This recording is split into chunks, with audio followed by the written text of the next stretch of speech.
In previous video, we introduced this technique using this problem.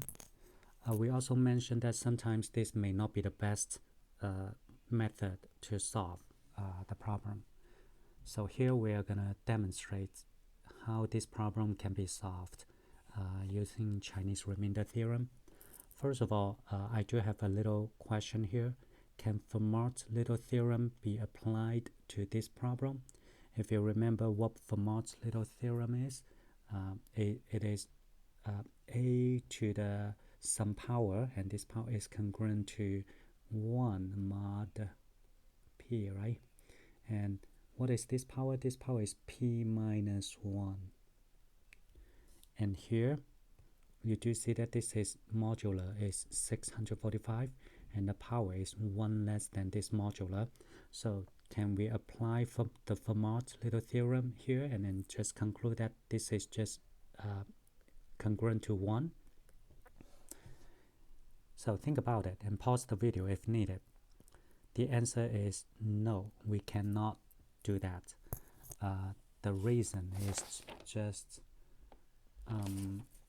this has to be prime, so that you use Fermat little theorem before you can use Fermat little theorem. Here 645 is not prime, so therefore we cannot use Fermat little theorem. So the answer is no, right? No. Okay, again, the focus here is to use Chinese remainder theorem. Let's quickly recall what Chinese remainder theorem says.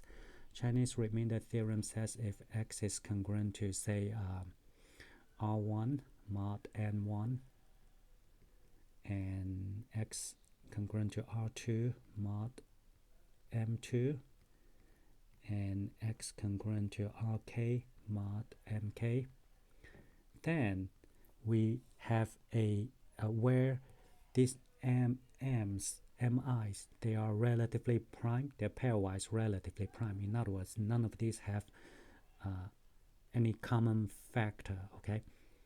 Then Chinese remainder theorem says we must have a unique solution. So modulo M1 times M2 times MK. Now, this one, 645 can be written as 3 times 5 times 43. They are all primes. So if I can find the 2 to the 644 congruent to, say, I'm going to figure out what this is, mod 3. And similarly, congruent to what? Mod 5. And congruent to what? Mod 43. Once I figure out all these numbers, so I can, by Chinese remainder theorem, I can find 2 raised to 644 is congruent to what? Mod the product of these modulars, right? So now I just need to figure this out and then use this result to find the answer, mod 645. Why sometimes this is helpful? Because these modulars, they are pretty small compared to 645. So it's much easier to work with. So now this is what we are going to do. So let's do that 3 steps, right? Step number 1 is to solve that. So step number 1, 2 raised to power 644 is congruent to what? Mod 3. Again, I would advise you to pause the video if you want to think about this by yourself. I strongly recommend that. So here's the answer. This because I'm going to say by Fermat's little theorem, let me use this short notation, Fermat's little theorem, okay? FLT, Fermat's little theorem. A to the p minus 1 should be congruent to 1 mod p, where this p is prime. 3 is a prime. Therefore, I do know that 2 raised to power 3 minus 1, which is 2, right, should be congruent to 1 mod 3. This is really easy to check because 2 raised to power 2 is 4. 4 is congruent to 1 mod 3. That's for sure. And 2 raised to 644 is actually congruent to 2 square, and then you can do the algebra here. I'm sorry. So you're gonna, what is that? 3. I'm gonna do this, okay? So let me erase this. I'm gonna do this. 2 to the 2 times 322, right? Which is 2 raised to 322, right? So that's what we are trying to do. And we do know that this guy is congruent to 1. So therefore it's going to be 1 raised to 322, which is congruent to 1 mod 3. In other words, we now know that this is congruent to 1. So this is congruent to 1. Let's write it down here. Congruent to 1 right there. And the second step is, let's figure out this guy. So 2 to the 644 is congruent to what? Mod 5. Again, because 5 is a prime, so pause the video now, try to solve that yourself.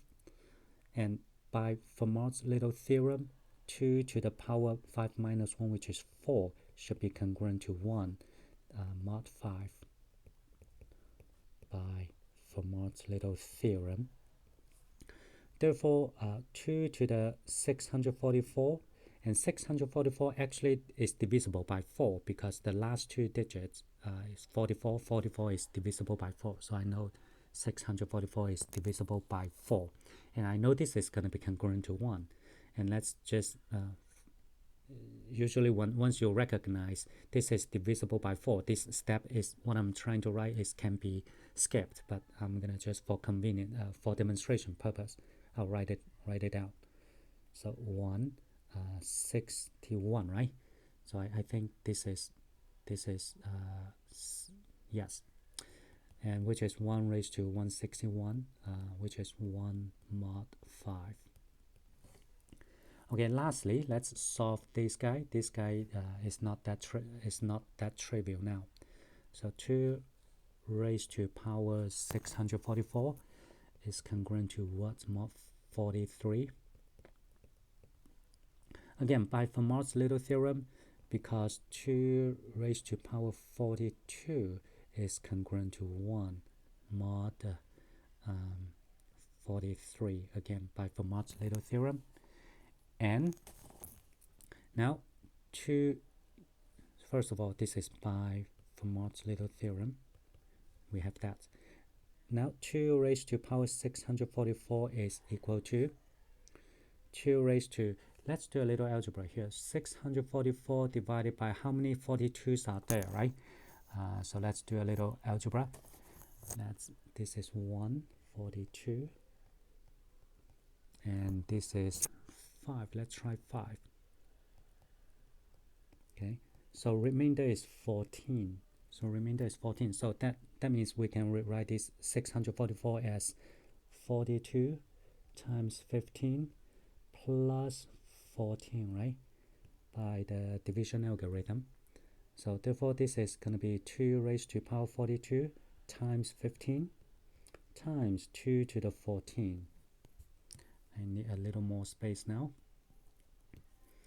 And this is equal to 2 to the power 42 raised to power 15. Please make sure that you follow all this algebra. Make sure that you are able to follow that. Times 2 to the power 14. And this is congruent to 1. Therefore, 1 raised to the power 15 should be congruent to 1. That's always why the Fermat's little theorem comes in very handy. And as a result, we just need to figure out 2 to the power 14. So let's do some side algebra here. 2 to the power 14, right? It can be, so it's, without too much trouble, you can feel that 2 to the power 6 is pretty easy to compute. It's 8 times 8, 64. So you have 2 to the 6, and you're left with a power 2, right? So you're going to have this is 64 times 64 times 4. And 64, keep in mind, we are, the modular is 43. So take away 43, you're left with 21 times 21 times 4. And let's do the algebra here. 4 times 21 is 81, right? 81. You take away multiples of 43. How about we take away 86? Let's take, I'm sorry, 84. 4 times 21 is 84. So take away 86, you're left with negative 2. So I know this is congruent to negative 2. So 21 times negative 2, which is 42. Negative 42, I'm sorry, negative 42. What is negative 42 congruent to?